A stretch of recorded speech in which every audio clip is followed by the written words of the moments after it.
Hello to all my dear students. My name is Sumit Rana. Today I will discuss about the most important topic is cell organelle. जैसा कि आप सभी लोग जानते हैं कि जितनी भी क्लासेस हम लोग यहाँ पर लेकर के आ रहे हैं ये हमारे जो नर्सिंग स्टूडेंट्स हैं उनके लिए स्पेशली क्लासेस हैं। आप चाहे एएनएम कर रहे हो, जीएनएम कर रहे हो या बीएससी नर्सिंग ही क्यों ना कर रहे हो, तो उन सभी बच्चों के लिए यहाँ पर इन कॉमन क्लासेस को लेकर के आ रहा हूँ। जैसा कि आपके टॉपिक में या आपके चैप्टर में इनसे रिलेटेड एग्जाम में क्वेश्चंस आते हैं। बहुत ज़्यादा डिटेल में नहीं पढ़ना है, लेकिन सरफेस लेवल पर आपको इसके बारे में, इसकी डेफिनेशन के बारे में और इसके बारे में आपको पता होना चाहिए। ठीक है, तो जो कॉमन चीज़ें हैं या जो नॉर्मल चीज़ें हैं, ठीक है, बेसिक लेवल पर जो नर्सिंग आपकी है वो मैं देख रहा हूँ। बाकी जो एडवांस लेवल पर नर्सिंग है वो आपकी शिवानी मैम जो हैं वो देखेंगी, और भी जो हमारे पास में फैकल्टी है या जो सर लोग हैं या मैम लोग हैं वो भी आप लोगों के लिए यहाँ पर बहुत जल्द वीडियोज़ लेकर के आने वाले हैं। तो आप लोग प्लीज़ हमारे चैनल को सब्सक्राइब करके बेल आइकन ज़रूर दबा लीजिएगा और शेयर कीजिए ज़्यादा से ज़्यादा, जिससे आप तो बेनिफिट ले ही रहे हैं, आपके जो मित्र लोग हैं, दोस्त लोग हैं, वो भी इसका लाभ ले पाएँ इन क्लासेस का।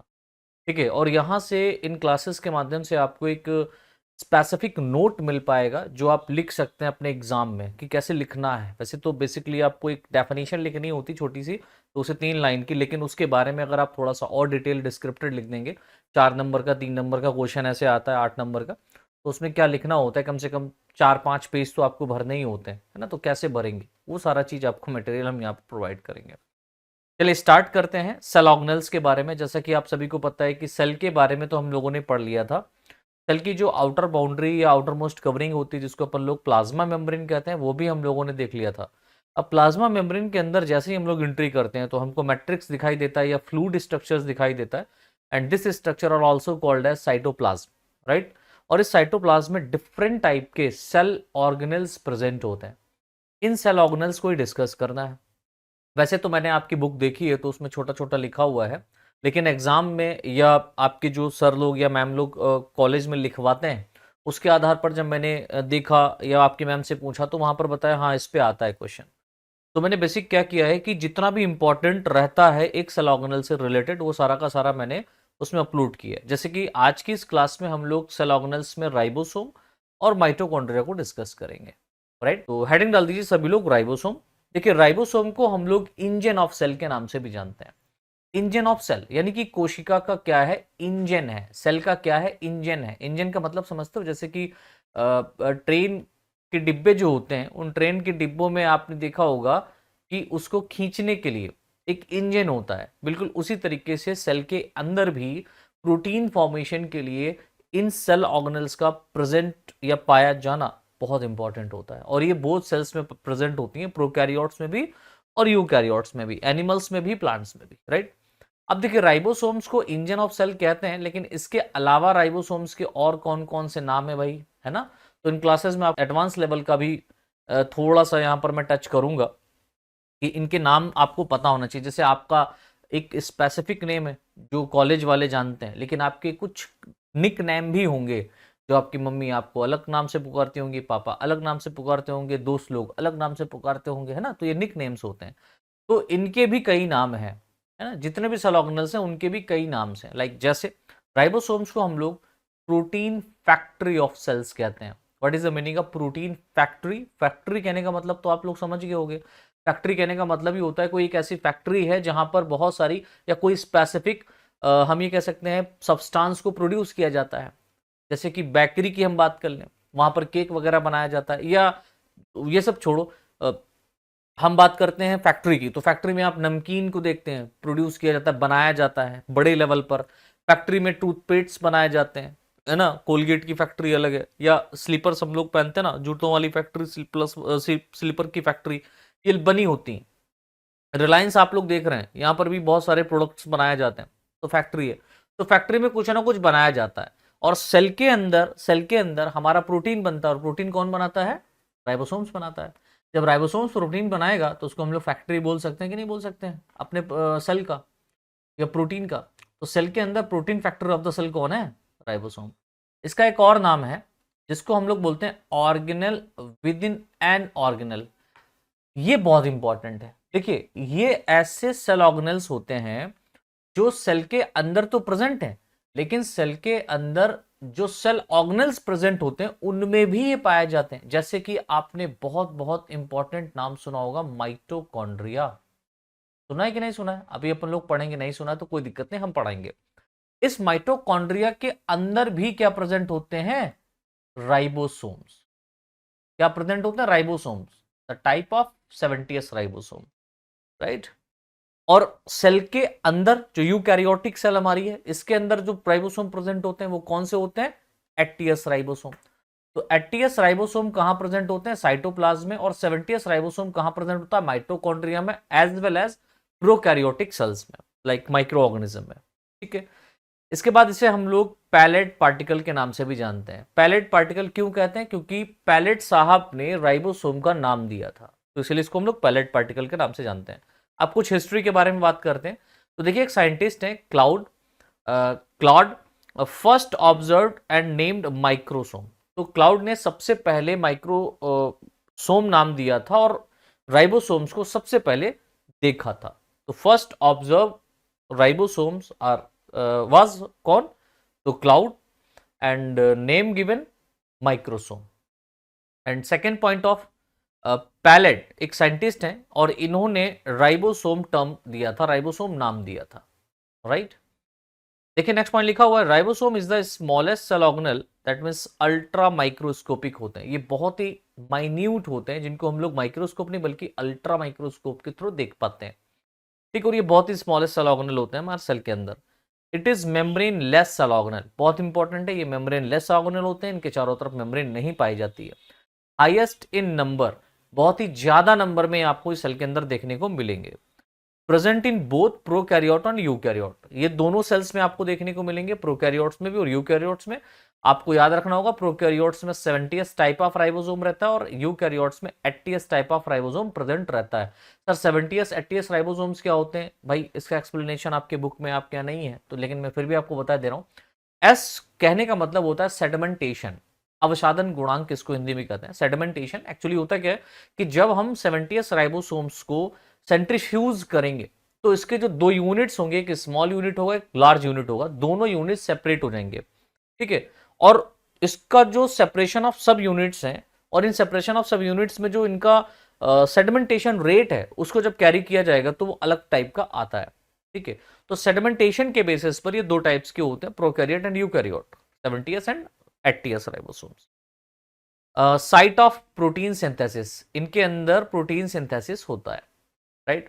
अब हम जरा साइज की बात कर लेते हैं इसकी। तो देखिए इसका जो साइज होता है वो 150 एंगस्ट्रॉम टू 250 एंगस्ट्रॉम के आसपास होता है। अब सर हमें ये बताएं सीधे शब्दों में कि हम डेफिनेशन क्या लिखेंगे राइबोसोम्स के बारे में। एक छोटी सी डेफिनेशन मैंने यहां पर लिखी है, ribosome are one of the most important cell organelles composed of RNA and proteins, ठीक है। राइबोसोम्स ऐसे मोस्ट इंपॉर्टेंट सेल ऑर्गेनेल्स होते हैं जो कि आरएनए और प्रोटीन से मिलकर के बने होते हैं, that converts genetic code into chain of amino acids, जिनके ऊपर जेनेटिक कोड क्या रहता है? एक चैन के रूप में, एक चैन में जेनेटिक कोड अरेंज रहता है जो कि अमीनो एसिड्स को कोड करता है, ठीक है। ये अमीनो एसिड्स को अरेंज करके प्रोटीन का सिंथेसिस कराएगा। तो हम क्या कहेंगे, ribosome are one of the most important cell organelle composed of RNA and proteins that converts genetic code into chain of amino acid, right? देखिए नेक्स्ट पॉइंट मैंने यहां पर लिखा हुआ है, a ribosome is a complex molecule machine found inside the living cells, ठीक है। ये कॉम्प्लेक्स मॉलिक्यूल मशीन्स होते हैं जो कि लिविंग सेल्स में प्रेजेंट होते हैं, पाए जाते हैं, that produce proteins form amino acid, और ये अमीनो एसिड्स की सहायता से प्रोटीन्स का निर्माण करते हैं during process called protein synthesis और ट्रांसलेशन, ठीक है। किस प्रोसेस के थ्रू ये प्रोटीन फॉर्मेशन करेंगे? ट्रांसलेशन या प्रोटीन सिंथेसिस के प्रोसेस के through, right. Next point is the process of protein synthesis is a primary function, ठीक है। तो इसके अंदर जो प्रोटीन सिंथेसिस का प्रोसेस हो रहा है ये एक इसका प्राइमरी फंक्शन है, which is performed by all living cells, जो कि हर एक लिविंग सेल्स के अंदर परफॉर्म की जाती है या होती है। तो डेफिनेशन में आप इसको लिख सकते हैं। अभी अपन लोग देखेंगे इसका स्ट्रक्चर इंपॉर्टेंट है, स्ट्रक्चर इंपॉर्टेंट है। देखिए लिखा हुआ है, a ribosome is a complex of RNA and protein and is therefore known as R ribonucleoproteins. ठीक है, तो राइबोसोम जो होता है ये complex of RNA and proteins होता है जो कि राइबो न्यूक्लियोप्रोटीन का बना होता है। तो इसमें जो अगर आप देखेंगे जो प्रोटीन होगी वो राइबो, ठीक है, ribo plus nucleic acid, nucleic acid से मिलकर के बना होता है, इसीलिए इसको हम लोग राइबो न्यूक्लिक एसिड कहते हैं। It is composed of 2 sub units, ये 2 सब यूनिट से मिलकर के बना होता है। First of all smaller and second all larger. Smaller and larger ये 2 सब यूनिट्स होते हैं जिनसे मिलकर के राइबोसोम्स बना होता है। The smaller sub unit is where the mRNA binds. ठीक है, स्मॉलर सब यूनिट जो होता है वो एमआरएनए बाइंड्स करता है, लाइक एमआरएनए स्ट्रैंड है, इस एमआरएनए स्ट्रैंड से smaller sub unit of ribosome क्या होगा, आकर के अटैच हो जाएगा। ठीक है, और इस पे एंटी कोडोन्स पाए जाते हैं। एमआरएनए स्ट्रैंड है, इस एमआरएनए स्ट्रैंड पर एंटी कोडोन प्रेजेंट होते हैं और यहां पर ये small sub unit of ribosome आकर के अटैच हो जाता है। ठीक है, किससे, एमआरएनए बाइंड्स एंड डिकोड। ठीक है, और ये डिकोड करेगा किसको, एंटीकोडोन्स को, जो टीआरएनए अमीनो एसिड्स को लेकर के आएगा। And in the larger sub unit the amino acid get added, और जो लार्जर सब यूनिट होगा वो स्मॉलर सब यूनिट से इस तरीके से ऐड हो जाएगा और क्या करेगा, यहां पर अमीनो एसिड्स को ला करके ऐड करेगा। ठीक है, वैसे तो ट्रांसलेशन का जो प्रोसेस आप पढ़ेंगे आगे चल करके, अगर आपके सिलेबस में होगा, पढ़ाया जाता होगा, तो मैं डेफिनेटली इसको पढ़ूंगा और बहुत अच्छे से आपको समझ में आएगा। तो अमीनो एसिड्स क्या होते हैं, वो larger sub unit of ribosomes में आकर के ऐड होते हैं और smaller sub unit of ribosome हमेशा एमआरएनए स्ट्रैंड से ऐड होकर के प्रोटीन फॉर्मेशन का निर्माण कराता है या प्रोटीन फॉर्मेशन कराता है। ठीक है, नेक्स्ट वन देखिए, लिखा हुआ है the 2 sub units are jointed या ज्वाइंट टू ईच अदर। दोनों सब यूनिट आपस में जुड़ जाएंगी by interactions between the RNAs and one sub unit and protein is the in the other sub unit. 2 sub unit are jointed to each other, दोनों sub unit joint हो जाएंगे एक दूसरे से। द इंटरेक्शन बिटवीन, दोनों के बीच में इंटरेक्शन होगा मैग्नीशियम आयन के कंसंट्रेशन के बढ़ने से, and as well as rRNA ribosomal ribonucleic acids in one sub units ribosomal ribonucleic acid. RRNA यहां पर आएगा, यानी कि जो राइबोसोमल राइबोन्यूक्लिक एसिड है वो एमआरएनए स्ट्रैंड को राइबोसोम से ऐड करने का काम करता है। And one sub unit and protein is the other sub unit, और जो सेकेंड लार्ज वाला जो सब यूनिट होगा वो प्रोटीन फॉर्मेशन कराने के लिए आकर के स्मॉलर सब यूनिट से ऐड होता है। Next point is ribosome are located inside the cytosol. Ribosome कहां प्रेजेंट होते हैं, साइटोप्लाज्म में, और साइटोप्लाज्म से अगर सारे सेल ऑर्गेनेल्स को निकाल दो तो जो स्ट्रक्चर बचता है दैट इज कॉल्ड साइटोसोल, उसमें प्रेजेंट होते हैं। Cytosol found in the plant cells and animal cells, चाहे वो प्लांट सेल का साइटोसोल हो चाहे वो एनिमल सेल का साइटोसोल हो, दोनों में राइबोसोम्स प्रेजेंट होते हैं।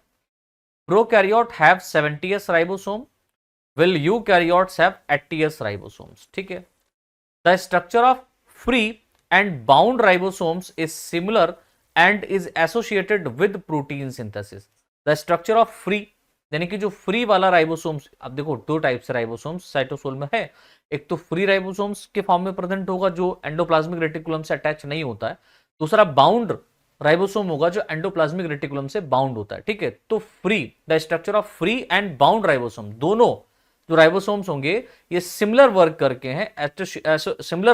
हैं एसोसिएट विद प्रोटीन सिंथेसिस, दोनों के दोनों प्रोटीन सिंथेसिस कराते हैं। लेकिन खास बात क्या है कि जो फ्री राइबोसोम्स होते हैं ना बच्चों, वो जब प्रोटीन सिंथेसिस कराएगा तो सेल के अंदर जो प्रोटीन की रिक्वायरमेंट होगी, जब सेल को जो प्रोटीन की रिक्वायरमेंट होगी उसमें वो यूज कर लिया जाता है, राइट।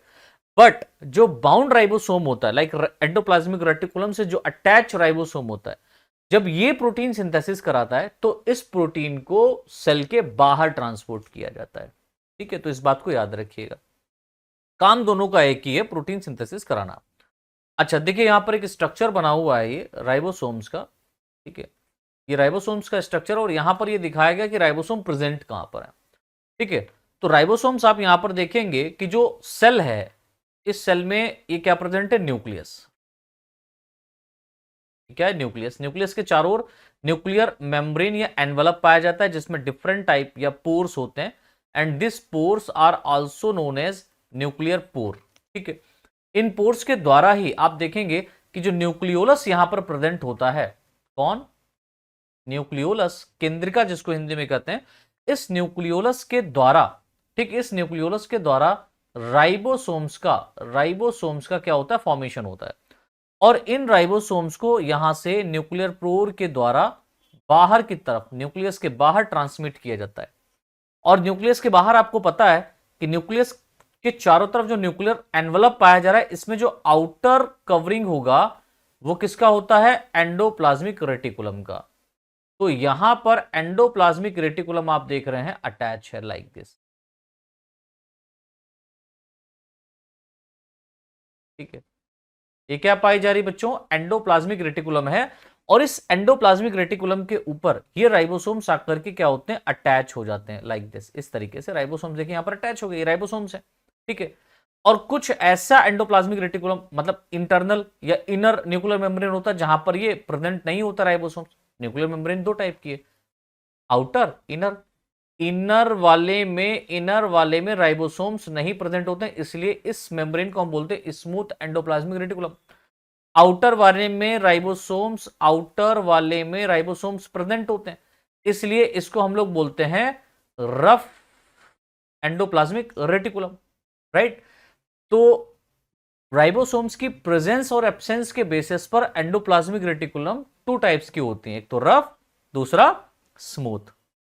अच्छा, कुछ राइबोसोम्स जो होंगे ना, वो न्यूक्लियस के बाहर साइटोप्लाज्म में फ्री फॉर्म में भी प्रेजेंट होते हैं। ठीक है, इस तरीके से।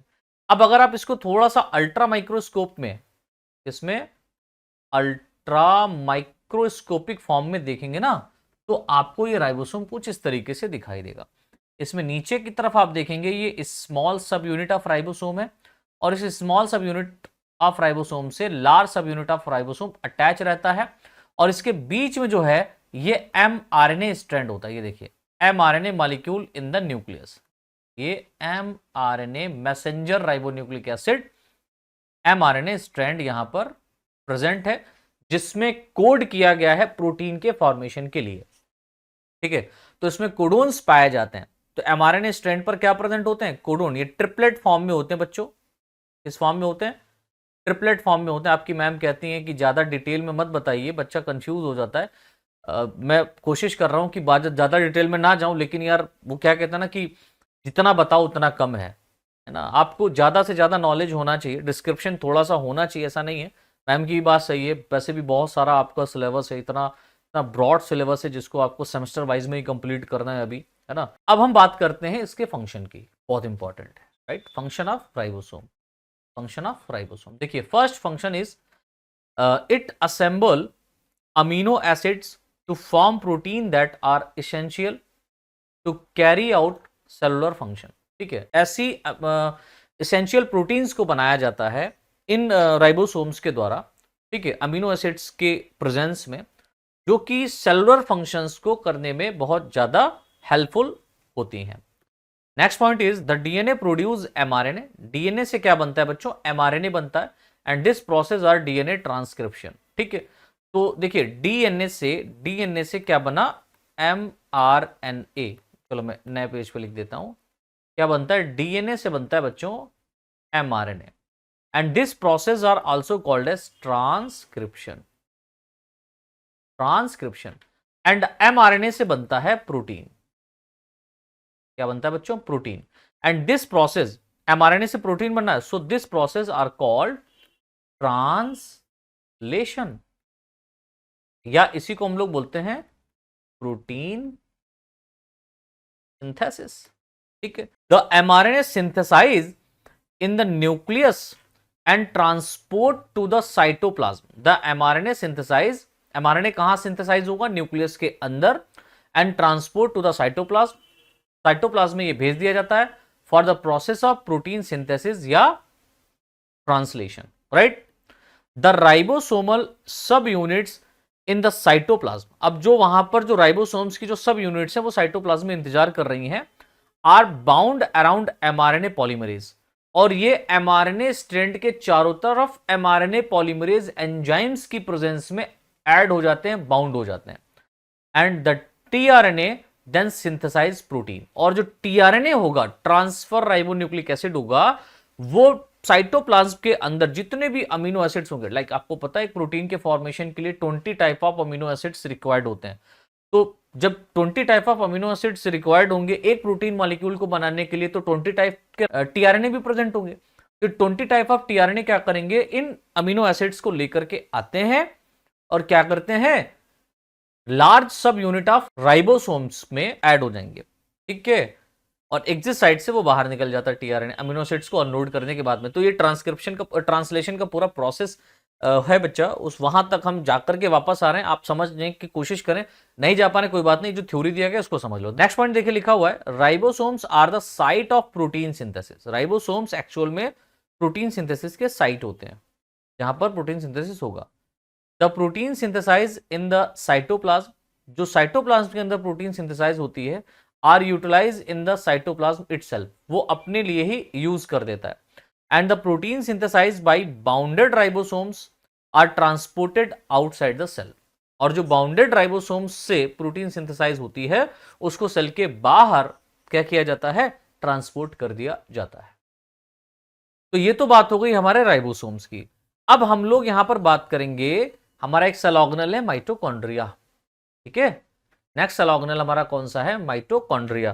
तो देखिए माइटोकॉन्ड्रिया को अगर आप ध्यान से देखें तो उसमें दो शब्द है, माइटो, माइटो को माइटोस से लिया गया है, जिसका मीनिंग है थ्रेड। थ्रेड माने होता है, आप लोग जानते हो, धागे, है ना, थ्रेड लाइक स्ट्रक्चर्स। एंड कॉन्ड्रिया को लिया गया कॉन्ड्रियन से, और इसका मीनिंग है ग्रेन्यूल्स, ठीक है। तो जो थ्रेड लाइक ग्रेन्यूल्स स्ट्रक्चर आपको देखने को मिलते हैं, that is called mitochondria. Other name of mitochondria, है ना, इसके भी तो कुछ निक नेम होंगे। तो देखिए माइटोकॉन्ड्रिया से पूछते भाई अपना नाम बताओ, तो ये कहता है सर मेरा नाम power house of the cell है। What, power house of the cell, क्यों? देखिए power house of the cell क्यों कहा गया भैया, पावर हाउस क्यों, पावर हाउस का मीनिंग क्या होता है, जहां पर एनर्जी बनाई जाती हो, लाइट बनाई जाती हो, है ना। पावर हाउस से तो हमारे घर में लाइट आ रही है, पावर हाउस से जो लाइन बिछाई गई है, वहां से लाइन से कनेक्ट करके हमने क्या किया, अपने घर में लाइट को लिया है, एनर्जी लिया है एक्चुअल में, है ना, लाइट एनर्जी को लिया है। तो पावर हाउस से आ रहा है, तो जहां पर जो चीज बनती हो, और हमारे बॉडी के लिए जो पावर हाउस, हमारे बॉडी के लिए जो एनर्जी है वो किस फॉर्म में होती है, आपको पता है एटीपी के फॉर्म में, है ना, एडेनोसिन ट्राइफॉस्फेट। अब ये जो एटीपी है ये बनता कहां है, ये माइटोकॉन्ड्रिया के अंदर बनता है। तो जहां एनर्जी बनेगी उसको पावर हाउस बोलेंगे कि नहीं बोलेंगे, बिल्कुल बोलेंगे, तो इसीलिए तो उसको बोलते हैं power house of the cell. अच्छा, आपको और क्या कहते हैं, ये कहता है सर मुझे एटीपी मील ऑफ सेल भी कहा जाता है, या एटीपी मील इन सेल कहा जाता है, यानी कोशिका का एटीपी मील, मील का मतलब समझते हो, जहां पर बहुत ज्यादा अमाउंट में कोई चीज बनती हो, है ना, बहुत बड़ी बड़ी मीलें होती हैं, जैसे लोनी मील हो गई, गन्ना जहां पर आप ले जाते हैं मील में, गन्ना आपके यहाँ बोते हैं, आप बोते हैं, फिर उसके बाद में उसको काट करके ले जाते हैं मील में बेचने के लिए, है ना। तो वहां पर क्या बनता है, उस गन्ने से, उस शुगर केन से क्या बनता है, चीनी या शुगर का फॉर्मेशन होता है, बनाई जाती है, तो वो मील होता है। तो उसी तरीके से तो ये भी है, हमारे बॉडी के अंदर सेल के अंदर, बॉडी के सेल में क्या है, माइटोकॉन्ड्रिया है, वो क्या बनाता है, एटीपी बनाता है, ज्यादा अमाउंट में बनाता है, वही करीबन 38 एटीपी, 36 से 38 एटीपी के फॉर्म, एक ग्लूकोज मॉलिक्यूल से 36 से 38 एटीपी बनते हैं। ये डाटा कैरी किया गया है, आप देखेंगे अगर आपके सिलेबस में होगा, तो मैं आगे पढ़ाऊंगा सेलुलर रेस्पिरेशन, तो वहां समझ में आएगा, क्रेब्स साइकिल और लिंक रिएक्शन सब कुछ आता है, ग्लाइकोलिसिस। तो इसमें क्या होता है भैया, एटीपी का फॉर्मेशन होता है, तो इसीलिए एटीपी मील ऑफ सेल कहते हैं। अच्छा, आपको और क्या कहते हैं, सर मुझे सेमी ऑटोनोमस सेल ऑर्गेनेल्स भी कहा जाता है। What is the meaning of semi autonomous, देखिए सेमी कहने मतलब खुद का, सेमी ऑटोनोमस खुद का, ऑटोनोमस मतलब खुद का, सेमी मतलब स्वयं, इसके पास में खुद का डीएनए होगा, इसके पास में क्या क्या होगा, खुद का डीएनए होगा, खुद का आरएनए होगा, खुद का राइबोसोम होगा, ठीक है, खुद का राइबोसोम होगा। जब ये सारे के सारे स्ट्रक्चर इसके पास में खुद के हैं, तो जाहिर सी बात है ये सेल्फ रेप्लिकेट कर सकता है, माइटोकॉन्ड्रिया से माइटोकॉन्ड्रिया बन सकता है, बन सकता है कि नहीं बन सकता, क्योंकि डीएनए जो होता है वो रेप्लिकेशन में सहायता करता है। अब जेनेटिक मटेरियल डीएनए के रूप में पाया जा रहा है, तो रेप्लिकेशन करेगा ही करेगा माइटोकॉन्ड्रिया, लेकिन रेप्लिकेशन करने के लिए किसी का साइट या किसी की जगह चाहिए होती है इसको, इसीलिए हमारे सेल में प्रेजेंट होता है या सेल के साइटोप्लाज्म पर डिपेंड होता है। ठीक है, तो अगर आप एक तरीके से ये कहें कि माइटोकॉन्ड्रिया आर माइक्रो ऑर्गेनिज्म, तो बिल्कुल सही है। ठीक है, ये एक माइक्रो ऑर्गेनिज्म ही माना जाएगा, क्योंकि माइक्रो ऑर्गेनिज्म में भी ये सारे स्ट्रक्चर्स आपको देखने को मिलते हैं, इसमें भी देखने को मिल रहा है। बट इवोल्यूशन के केस में, जब इवोल्यूशन ऑफ सेल हुआ होगा, यूकैरियोटिक सेल हुआ होगा, तो कुछ साइनोबैक्टीरिया जो हुए होंगे वो क्या किए होंगे, यहां पर सेल के अंदर इंटर कर गए होंगे। इसी वजह से सेल मेम्ब्रेन का बाउंड्री भी तो इसमें होता है, आउटर मेम्ब्रेन इनर मेम्ब्रेन, दो बाउंड्री पाया जा रहा है। ठीक है, तो इसको हम लोग माइक्रो ऑर्गेनिज्म की कैटेगरी में रख सकते हैं, क्योंकि खुद का इसमें डीएनए, खुद का आरएनए, खुद का राइबोसोम है और ये सेल्फ रेप्लिकेट कर सकता है, तो इसीलिए इसको सेमी ऑटोनोमस सेल ऑर्गेनल कहते हैं। अब सेल्फ रेप्लिकेट कर सकता है बट सेल के बाहर नहीं, सेल के अंदर ही करेगा, इसको साइटोप्लाज्म की रिक्वायरमेंट पड़ती है, इसलिए हमने इसको जगह दे दी। अब देखिए कुछ खास बातें हैं। First observed by Kolliker in insect muscle. Mitochondria को सबसे पहले, mitochondria was first observed by Kolliker, Kolliker scientist के द्वारा सबसे पहले इसको इंसेक्ट मसल्स में देखा गया था। फ्लेमिंग ने इसे फिला कहा। ठीक है, तो Fleming is called fila, Altmann is called bioblast. तो ये नाम आप याद रखिएगा, ये ऑब्जेक्टिव क्वेश्चंस के फॉर्म में पूछे जाते हैं। Like first observed by Kolliker in insect muscle cell, सबसे पहले माइटोकॉन्ड्रिया को किसने खोजा, तो कोलिकर ने खोजा। किसमें खोजा, इंसेक्ट मसल सेल्स में देखा था। फ्लेमिंग ने इसे क्या नाम दिया था, तो फिला कहा था। अल्टमान ने क्या कहा, तो अल्टमान ने इसे बायोब्लास्ट कहा। ठीक है, फ्लेमिंग और माइटोकॉन्ड्रिया की जो खोज का जो श्रेय है वो फ्लेमिंग और अल्टमान को ही जाता है। और माइटोकॉन्ड्रिया नाम किसने दिया, तो माइटोकॉन्ड्रिया नाम दिया था सी बेंडा ने। ठीक है, तो mitochondria name was given by C Benda. तो ये जितने भी यहां पर आप चार साइंटिस्ट हैं, चार ऑब्जेक्टिव क्वेश्चंस आपके तैयार हो गए। फिर देखिए यहां पर लिखा हुआ है mitochondria is a double membrane bound comma microscopic and semi autonomous cell organelle. बिल्कुल सही है। हम साइज की बात करें तो डायमीटर इसका 0.2 माइक्रोमीटर से लेकर के 1 माइक्रोमीटर तक होता है। लेंथ की बात करें तो 1 माइक्रोमीटर से लेकर के 4 माइक्रोमीटर तक इसका लेंथ होता है, लंबाई होता है। हम शेप की बात करें तो ये कैसा होता है, सिलिंड्रिकल होता है, बेलन के आकार का होता है ना, जिससे रोटी हम लोग बेलते हैं, बिल्कुल उसी तरीके का आपको देखने को मिलेगा, गोल। अब हम डेफिनेशन क्या लिखेंगे सर, अगर हमारा एग्जाम में आ जाता है 1 नंबर 2 नंबर में, तो क्या लिखेंगे, तो देखिए लिखा हुआ है mitochondria are membrane bound cell organelle. Like यहां पर अगर आप डबल भी कर देंगे ना तो बहुत अच्छा जाएगा, double membrane bound cell organelles present in the cytoplasm of all eukaryote cells. ये केवल और केवल यूकैरियोटिक सेल्स में ही प्रेजेंट होंगे, प्रोकैरियोट्स में नहीं मिलते हैं। And that produce adenosine triphosphate, that means ATP. और ये क्या प्रोड्यूस करते हैं, adenosine triphosphate, that means ATP को प्रोड्यूस करते हैं, जो कि हमारे लिए एनर्जी के रूप में काम आता है। The main energy molecules used by the cell, और सेल के अंदर मेन एनर्जी मॉलिक्यूल्स के रूप में इन एटीपी को यूज किया जाता है। ठीक है, इन एटीपी को क्या किया जाता है, यूज किया जाता है। अच्छा, हम स्ट्रक्चर की बात करते हैं तो स्ट्रक्चर ऑफ माइटोकॉन्ड्रिया क्या है, कैसा है ना। तो देखिए यहां पर लिखा हुआ है the mitochondria is A double membrane bound comma rod shape structure found in both plant and animal cells. ये प्लांट और एनिमल सेल्स दोनों में प्रेजेंट होते हैं। नेक्स्ट पॉइंट देखिए लिखा हुआ है the structure comprises an outer membrane. ठीक है, जो यहां पर स्ट्रक्चर्स को शामिल किया गया है, like outer membrane and inner membrane and gel like matrix called jail like material is called matrix. ठीक है, तो इसके स्ट्रक्चर्स में जो शामिल किए गए हैं ऑर्गेनेल्स को, या हम ये कह सकते हैं कंपोनेंट्स को, तो that is components are called outer membrane, inner membrane and gel like material are called matrix. ठीक है, तो आउटर मेम्ब्रेन देखने को मिलेगा, इनर मेम्ब्रेन मिलेगा और जेल लाइक मटेरियल आपको मैट्रिक्स के रूप में मिलेगा। तो 1 2 3 3 structure are most important, right. Next point is the outer membrane and the inner membrane are made up of proteins and phospholipid layer separated by the intermembrane space। ठीक है, तो यहां पर आप देखेंगे कि जो प्रोटीन और फास्फोलिपिड्स लेयर्स हैं, इनसे मिलकर के आउटर मेम्ब्रेन और इनर मेम्ब्रेन बना होता है, और इनके बीच में इंटर मेम्ब्रेन स्पेस भी प्रेजेंट होता है, जिसको इंट्रा माइटोकॉन्ड्रियल स्पेस के नाम से भी जानते हैं। ठीक है, कह सकते हैं इसको। Next point is the outer membrane covers the surface of the mitochondrion and has a large number of special proteins known as porins, right? तो जो आउटर मेम्ब्रेन होती है वो माइटोकॉन्ड्रिया के चारों तरफ सरफेस के रूप में या कवरिंग के रूप में प्रेजेंट होती है, ठीक है।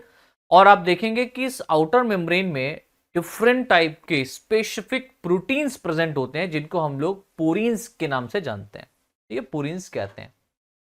अब हम बात करते हैं इसमें सिस्टर्नी। तो सिस्टर्नी क्या होता है भाई? देखिए, जो इनर मेम्ब्रेन होता है ना माइटोकॉन्ड्रिया का inner membrane finger like projection करता है, और फिंगर लाइक प्रोजेक्शन करने के बाद में, ठीक है, जो स्ट्रक्चर बनता है उसी को हम क्या कहते हैं? क्रिस्टी कहते हैं। देखिए, पहला पॉइंट इसमें लिखा हुआ है, the inner membrane of mitochondria is rather complex in structure, right. Second point is it has many folds that form a layered structure called cristae, ठीक है, जो कि फिंगर लाइक प्रोजेक्शंस के फॉर्म में आपको देखने को मिलेगा, फिंगर लाइक स्ट्रक्चर्स के रूप में देखने को मिलेगा इस तरीके से। चारों तरफ से ये इनर मेम्ब्रेन आपको इस तरीके से देखने को मिलती है माइटोकॉन्ड्रिया में, right. And this help in increasing the surface area inside the mitochondria, ठीक है, और ये जो सरफेस एरिया है माइटोकॉन्ड्रिया के अंदर उसको इंक्रीज करता है, ठीक है। The cristae and the proteins of the inner membrane aids in the production of ATP molecules. Cristae और प्रोटीन्स जो होते हैं, cristae and the proteins of the inner membranes, जो इनर मेम्ब्रेन्स के ऊपर क्रिस्टी आप देख रहे हैं, और क्रिस्टी के ऊपर F1 F0 पार्टिकल्स या फर्नांडिस मोरन पार्टिकल्स प्रेजेंट रहते हैं, जो कि प्रोडक्शन ऑफ एटीपी मॉलिक्यूल्स कराते हैं, राइट। तो क्रिस्टी में माइटोकॉन्ड्रिया की इनर मेम्ब्रेन जो होती है, उस इनर मेम्ब्रेन में फिंगर लाइक प्रोजेक्शंस का उभार हो जाता है, जिसको क्रिस्टी कहते हैं। इन क्रिस्टी के ऊपर F1 F0 पार्टिकल्स प्रेजेंट रहते हैं या ऑक्सीसोम्स प्रेजेंट होते हैं। इन ऑक्सीसोम्स के द्वारा या क्रिस्टी के द्वारा ही प्रोडक्शन ऑफ एटीपी मॉलिक्यूल होता है या कराया जाता है, right. The inner mitochondrial membrane is strictly permeable only to oxygen and ATP molecules. तो जो इनर मेम्ब्रेन माइटोकॉन्ड्रियल मेम्ब्रेन होती है बहुत ही ज्यादा स्ट्रिक्टली परमिएबल होती है, किसके लिए? केवल ऑक्सीजन एंड एटीपी मॉलिक्यूल्स के लिए। इसके अलावा अदर सब्सटेंस यहां पर इंटर नहीं कर पाता है। A number of chemical reactions take place within the inner membrane of mitochondria, ठीक है। फिर उसके बाद में हम लोग यहां पर देखेंगे माइटोकॉन्ड्रियल मैट्रिक्स। अब भाई क्रिस्टी हम लोगों ने देख लिया, ये देखिए मैं आपको यहां पर समझा देता हूं। यहां पर आप देखिए ये माइटोकॉन्ड्रिया का स्ट्रक्चर है, क्या है? माइटोकॉन्ड्रिया। इस माइटोकॉन्ड्रिया में आप देखेंगे कि जो बाहर की तरफ मेम्ब्रेन है ये येलो कलर की, इसमें आउटर मेम्ब्रेन है, और अंदर की तरफ जो फिंगर लाइक अंदर की तरफ जो इस तरीके से घूमी हुई है इसको इनर मेम्ब्रेन कहते हैं, राइट। और इनर मेम्ब्रेन्स में फिंगर लाइक प्रोजेक्शन हुआ है, and this projection is also called as cristae. इसको ही हम बोलते हैं क्या? क्रिस्टी। और इनर मेम्ब्रेन और आउटर मेम्ब्रेन दोनों के बीच में एक स्पेस बनता है, that is called inter membrane space या इंटर माइटोकॉन्ड्रियल स्पेस, ठीक है। आउटर मेम्ब्रेन के ऊपर डिफरेंट टाइप का लार्ज नंबर में प्रोटीन्स प्रेजेंट होता है, स्पेसिफिक प्रोटीन्स प्रेजेंट होता है, जिनको हम लोग पोरीन्स कहते हैं, ठीक है। क्या बोलते हैं बच्चों? पोरीन्स कहते हैं। और आप देखेंगे कि जो क्रिस्टी होता है, इस क्रिस्टी के ऊपर डिफरेंट टाइप के यहां पर आपको जो है ना माइटोकॉन्ड्रियल क्रिस्टी के ऊपर डिफरेंट टाइप का F0 F1 पार्टिकल प्रेजेंट रहता है, जिसमें यहां पर देखिए ये F0 F1 पार्टिकल या ऑक्सीसोम यहां पर पाया जा रहा है, जो कि इसके ऊपर ऑक्सीसोम्स के ऊपर एटीपी सिंथेटेज नामक एंजाइम, थोड़ा सा शॉर्ट में है, मैं यहां पर थोड़ा डिस्क्रिप्टर बता रहा हूं। F0 F1 पार्टिकल या ऑक्सीसोम्स के ऊपर ही एटीपी सिंथेटेज नामक क्या होता है? एंजाइम प्रेजेंट होता है, जो कि एटीपी के फॉर्मेशन के लिए उत्तरदायित्व होता है या एटीपी का फॉर्मेशन कराता है, ठीक। अब देखिए जो मैट्रिक्स है, जो इसके अंदर आप देखेंगे मैट्रिक्स भरा हुआ है, लाइक इनर मेम्ब्रेन के अंदर आप देखेंगे ये जो मैट्रिक्स पाया जा रहा है, लाइक दिस मैट्रिक्स, इसका क्या खास बात है? देखिए पहला पॉइंट यहां पर लिखा हुआ है, the mitochondrial matrix is a viscous fluid, ठीक है, that contains a mixture of enzyme and proteins, ठीक है। ये किससे मिलकर के बना होता है? एंजाइम्स और प्रोटीन्स का मिक्सचर होता है एक्चुअल में। आगे देखिए लिखा हुआ है, इट आल्सो कंप्राइज राइबोसोम्स, ठीक है, inorganic coins, mitochondrial DNA, nucleotides, nucleotide cofactors and organic molecules. और आप देखेंगे इसमें डिफरेंट टाइप के स्ट्रक्चर्स को शामिल किया गया है, लाइक राइबोसोम्स यहाँ पर आपको देखने को मिलेगा, and ribosomes are 70th type of ribosome. कौन सा? 70th टाइप ऑफ राइबोसोम देखने को मिलेगा। इनऑर्गेनिक आयंस देखने को मिलेंगे, माइटोकॉन्ड्रियल डीएनए आपको देखने को मिलेगा, डबल स्टैंडर्ड सर्कुलर डीएनए होता है। ये कैसा होता है? डबल स्टैंडर्ड सर्कुलर होता है। न्यूक्लियोटाइड कोफैक्टर्स आपको देखने को मिलेंगे और ऑर्गेनिक मॉलिक्यूल्स भी यहां पर प्रेजेंट होते हैं। नेक्स्ट पॉइंट देखिए, लिखा हुआ है the enzyme present in the matrix play an important role in the synthesis of ATP molecule. जो यहां पर मैट्रिक्स में आप देख रहे हैं एंजाइम्स प्रेजेंट होंगे, डिफरेंट टाइप के एंजाइम्स प्रेजेंट होंगे, ये बहुत इंपॉर्टेंट रोल अदा करते हैं एटीपी फॉर्मेशन के लिए या सिंथेसिस ऑफ एटीपी मॉलिक्यूल्स के लिए, राइट? ये इसका स्ट्रक्चर है। तो मैट्रिक्स में आप देखेंगे माइटोकॉन्ड्रियल डीएनए है, राइबोसोम्स हैं, ठीक है, ग्रेन्यूल्स भी यहां पर प्रेजेंट हैं, डिफरेंट टाइप ऑफ आपको यहां पर एंजाइम्स भी देखने को मिलेंगे, ठीक है, different type of enzymes. Actual में जो एंजाइम्स रहते हैं ना बच्चों, वो स्पेसिफिक फॉर्म में तो यहां पर आपको क्रिस्टी के ऊपर ही देखने को मिलेंगे, ठीक है। बहुत कम एंजाइम्स मैट्रिक्स में होंगे, लेकिन क्रिस्टी के ऊपर आपको ज्यादा से ज्यादा एंजाइम्स देखने को मिलेगा, लाइक दिस। क्रिस्टी बन रही है ना, ये माइटोकॉन्ड्रियल, इनर माइटोकॉन्ड्रियल जो मेम्ब्रेन है, ये फिंगर लाइक प्रोजेक्शंस को करती है और क्रिस्टी का फॉर्मेशन करती है, इसके ऊपर देखने को मिलते हैं। अच्छा, फंक्शन ऑफ माइटोकॉन्ड्रिया की हम बात कर लेते हैं बच्चों। फंक्शन ऑफ माइटोकॉन्ड्रिया देखिए, लिखा हुआ है the most important function of mitochondria is to produce energy through the process of oxidative phosphorylation, ठीक है। It is also involved in the following process. First of all, regulate the metabolic activities of the cell, ठीक है, promote the growth of new cells and cell multiplications, helps in detoxification ammonia in the liver cells, ठीक है। हमारे liver cells में detoxification का जो process होता है उसमें भी ये बहुत बड़ा रोल अदा करता है। Next point is plays an important role apoptosis and, या इसी को हम लोग बोलते हैं प्रोग्राम सेल डेथ, ठीक है। प्रोग्राम सेल डेथ को ही हम लोग एपोप्टोसिस कहते हैं, जब सेल डेथ करने को होती तब, उसमें भी इसका एक बहुत बड़ा रोल होता है। Next point, responsible for building certain part of the blood and various hormones like testosterone and oestrogen, ठीक है। तो यहां पर बहुत ज्यादा इंपॉर्टेंट या रिस्पॉन्सिबल रोल अदा करता है ब्लड में वेरियस टाइप के हार्मोन्स को सेक्रेट कराने में, जैसे कि testosterone hormone and oestrogen hormone. Testosterone male के केस में सेक्रेट होता है, एस्ट्रोजन जो होता है वो फीमेल बॉडी में सेक्रेट होता है। Next point is help in maintain and adequate concentration of calcium ions with the compartment of the cell, ठीक है। ये जो कंसंट्रेशन ऑफ कैल्शियम आयन है, इनको भी ये क्या करता है? मेंटेन रखता है। कौन? Mitochondria. And next is it is also involve in various cellular activities like cellular differentiation, cell signalling, cell sensation, ठीक है, controlling of the cell cycle and also in cell growth. और माइटोकॉन्ड्रिया का बहुत बड़ा different cellular activities में भी role होता है, लाइक सेलुलर डिफरेंशिएशन, सेल में किस तरीके से डिफरेंशिएशन होगा, लीवर सेल कौन सा होगा, हार्ट सेल कौन सा होगा, इसमें भी सेल सिग्नलिंग, सेल को सिग्नल भेजने में भी इसका बहुत ज़्यादा रोल होता है। सेल सेंसेशंस, सेल का सेंसेशन कराने में भी इसका बहुत ज़्यादा रोल है।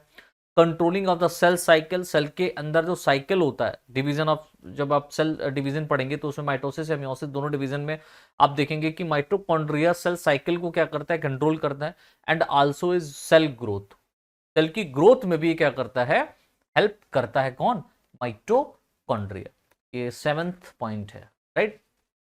तो इस तरीके से बेटा हमने आज की क्लास में इन 2 सेल ऑर्गेनेल्स को कंप्लीट कर लिया है। नेक्स्ट क्लासेस में हम लोग और भी जो सेल ऑर्गेनेल्स आपके रह गए हैं, like endoplasmic reticulum, Golgi body, है ना, different type of cell organelles, उनको हम लोग डिस्कस करेंगे। तो बहुत बहुत धन्यवाद।